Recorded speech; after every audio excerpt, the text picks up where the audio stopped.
Hi, good morning. I am Divya, physiotherapist.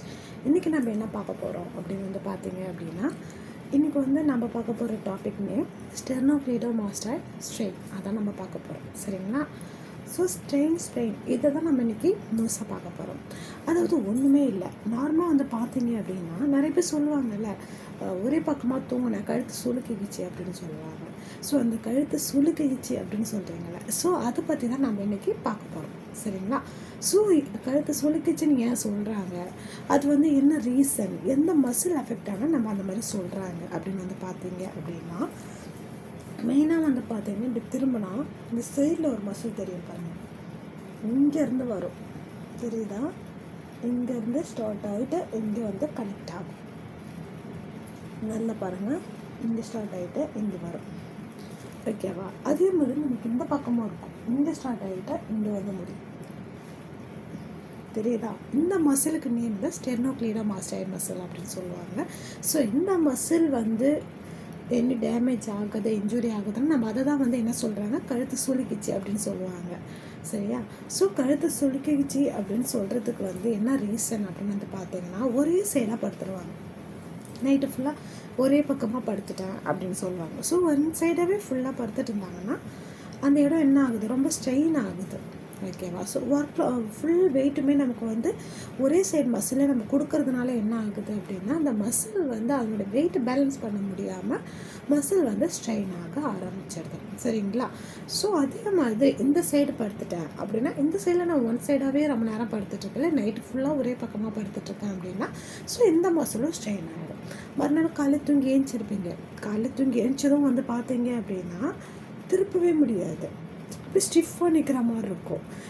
தூங்கி எழுந்துருவீங்க, ஏஞ்சி உட்காந்து ஐயோ திருப்பவே முடியலையே அப்படின்ற மாதிரி ஒரு ரியாக்ஷன் இருக்குவாங்க. ஸோ அதை தான் நீங்கள் கழுத்து சுளுக்கிச்சு அப்படின்னு சொல்கிறது, அதாவது சதை பிறண்டுடுச்சு அப்படின்னு சொல்லுவாங்க, சரிங்களா?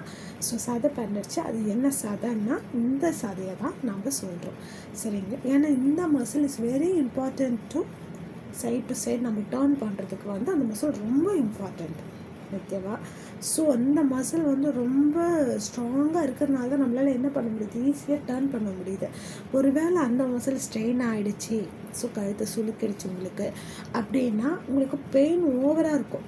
ஆனால் கரெக்டாக பாருங்கள், அந்த மாதிரி கழுத்தை சுளுக்கும் போது உங்களுக்கு இந்த இடம் வலிக்கும், இந்த இடம் வலிக்கும், நம்ம டேர்ன் பண்ணும்போது இங்கேயும் வலிக்கும், இந்த கனெக்ட் பண்ணியிருக்க இந்த மசில் ஃபுல்லாகவே வலிக்கும், தொட்டால் அப்படியே நமக்கு நல்ல பெயின் தெரியும். இந்த இடம் அதிகமாக வலிக்காது, அதிகமாக பார்த்து இந்த ஆர்ஜன் தான் நமக்கு வலிக்க ஆரம்பிக்கும். சேம் டைம் அதே மாதிரி இங்கே இருக்கும், சரிங்களா? என்ன ரீசனால இந்த வலி வருதுன்னு கண்டுபிடிச்சிட்டிங்களா? சொன்னது ஓகேவா? அதாவது பார்த்தீங்கன்னா ஒரே பக்கமாக படுத்துட்டு இருந்தால் அந்த மாதிரி வலி வந்துடும், கழுத்து சுளுக்கிச்சு அப்படின்னு சொல்லுவீங்க. இன்னொன்று, இப்படி உட்காந்துட்டு பின்னாடி இருந்து யாராச்சும் கூப்பிடுவாங்க, ஏதாச்சும் நேம் சொல்ல நம்ம பேரை சொல்லி கூப்பிடுவோம், நம்ம என்ன பண்ணுவோம், இப்படி உட்காந்து ஃபோக்கஸ் பண்ணிவிட்டு சடனாக அப்படி திரும்புவோம், கூப்பிடுறாங்க நம்மள தான் அப்படின்றதுனால டக்குனு திரும்பும்போது என்ன ஆகிடுது, இந்த மசில் ஸ்ட்ரெயின் ஆகிடுது, ஓகேவா? ஸோ நமக்கு அந்த மாதிரி கழுத்து சுளுக்கிச்சுடா, டக்குன்னு திரும்பின இந்த இடம் எனக்கு சுளுக்கிடுச்சு அப்படின்னு சொல்லுவாங்க. அதே மாதிரி இப்படி உட்காந்துருக்கோம், டக்குன்னு நம்மளை கூப்பிட்டாங்க, இல்லைன்னா ஏன் அங்கே பாரு அப்படின்னா டக்குன்னு இப்படி பார்க்கவும், அவ்வளோதான், சோழி முடிஞ்சது. நம்மளால் அதுக்கப்புறம் நார்மலுக்கு வரவே முடியாது, அந்த ஸ்ட்ரெயின் அப்படியே நிற்கும், நம்மளால் டேர்ன் பண்ணவே முடியாது, என்ன பண்ணாலுமே அந்த பொசிஷன் ஸ்ட்ரெயிட்டாக வராது.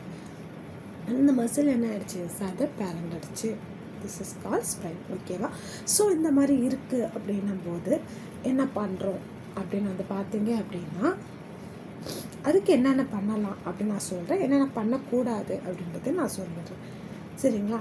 ஸோ இந்த மாதிரி சுளுக்கிடுச்சு அப்படின்னும் போது இந்த சைடில் இப்போ எனக்கு பார்த்தீங்கன்னா இந்த பக்கம் சுளுக்கிடுச்சுப்பா, இப்போ நான் என்ன பண்ணணும், நான் இந்த பக்கம் பார்த்துட்ருக்கேன், ஓகேவா? ஸோ நான் இந்த சைடில் பார்த்துக்கிட்டு இருக்கேன்,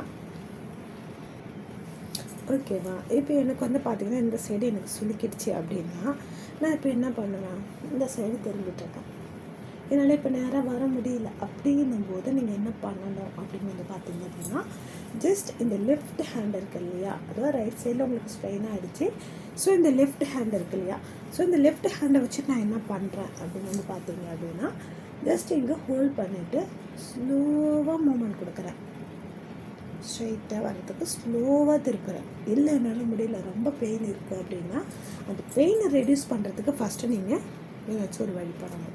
என்ன பண்ணணும் அப்படின்னா வார்ம் வாட்டர் எடுத்துகிட்டு கொஞ்சமாக கல்லுப்பு போட்டு மிக்ஸ் பண்ணிக்கோங்க. காட்டன் துணியை வச்சு நல்லா அழகாக மசாஜ் மாதிரி கொடுங்க.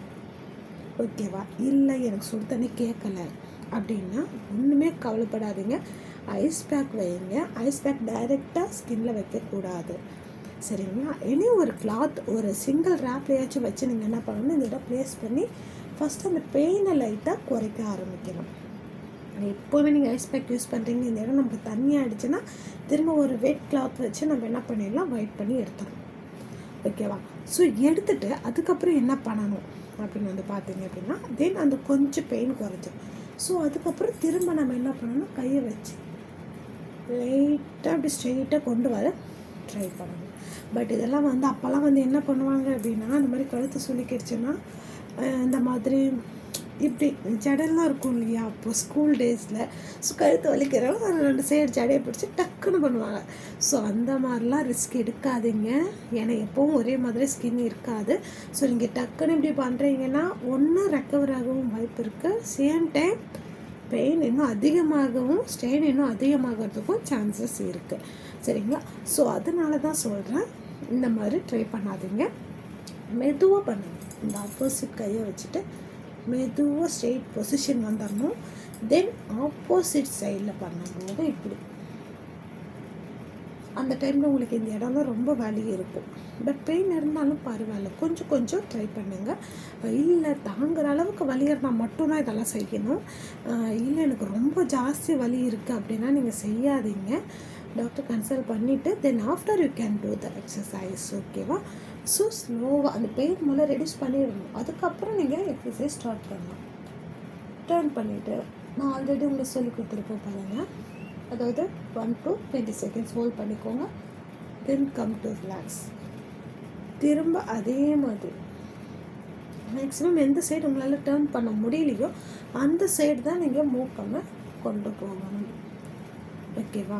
ஒரு 10 times அந்த மாதிரி நீங்கள் பண்ணுங்களேன். 11th டைம் உண்மையாக சொல்கிறேன், நீங்கள் இதெல்லாம் வந்து யூஸ் பண்ணி பாருங்கள், கண்டிப்பாக ரொம்ப பெட்டர் யூஸ்ஃபுல்லாக இருக்கும். அதாவது 11th டைம் நீங்கள் டர்ன் பண்ணும்போது உங்களுக்கு பெயினே தெரியாது, அந்த டைட்னஸ் வந்து கொஞ்சம் குறைய ஆரம்பிச்சிடும். ஓகேவா? நீங்கள் மூமெண்ட்டே கொடுக்கல, எனக்கு இந்த இடம் சுளுக்கிடுச்சு, ஸோ இந்த இடம் எனக்கு ஸ்ப்ரெயின் ஆகிடுச்சு அப்படின்னும் போது அதனால் இப்படியே தான் இருப்பேன், என்னால் இப்படி திருப்பவே முடியல, லைட்டாக திருப்பினாலும் வலிக்குது, அதனால் செய்ய மாட்டேன், நான் இப்படியே தான் இருப்பேன் அப்படி இருந்தீங்க அப்படின்னா அது 10 days ஆனாலும் என்ன ஆகாது, சரியாகாது, சரியா? ஸோ பெயின் இருந்தாலும் பரவாயில்ல, கொஞ்சம் நம்ம ட்ரை பண்ணி பார்க்கலாம் அப்படின்னு சொல்லிட்டு கொஞ்சம் கொஞ்சமாக அந்த மூமெண்ட்டை பண்ணணும். ஃபஸ்ட்டு லெஃப்ட் வச்சு லைட்டாக டர்ன் பண்ணிக்கோங்க. Then you can do right side. ஒரு 20 seconds அப்படியே ஹோல்ட் பண்ணிவிட்டு தென் கம் டு ஸ்ட்ரெயிட். ஓகேவா? ஸோ இந்த மாதிரி ஒரு 20 times பண்ணுங்கள். மார்னிங் ஈவினிங் 2 times கண்டிப்பாக நீங்கள் பண்ணணும். ஸோ பண்ணிங்கன்னா உண்மையாகவே சொல்கிறேன், நல்ல ரெக்கவர் தெரியும். அதுக்கப்புறம் பண்ணி முடிச்சதுக்கப்புறம் எனக்கு பெயின் இருக்குன்னா நீங்கள் warm water or cold water நீங்கள் வச்சு ஐஸ் பேக் வச்சு ஒத்தரை கொடுத்துக்கலாம், சரிங்களா? இந்த எக்ஸசைஸ் உங்களுக்கு கண்டிப்பாக நல்லாவே யூஸ்ஃபுல்லாக இருக்கும்னு நினைக்கிறேன். ஸோ எனி டவுட் இருந்ததுன்னா நீங்கள் டிஸ்கிரிப்ஷனில் காண்டாக்ட் நம்பர் கொடுத்துருக்கேன், ஸோ அதில் காண்டாக்ட் பண்ணுங்கள், டவுட் கிளியர் பண்ணிக்கோங்க. Okay, thank you.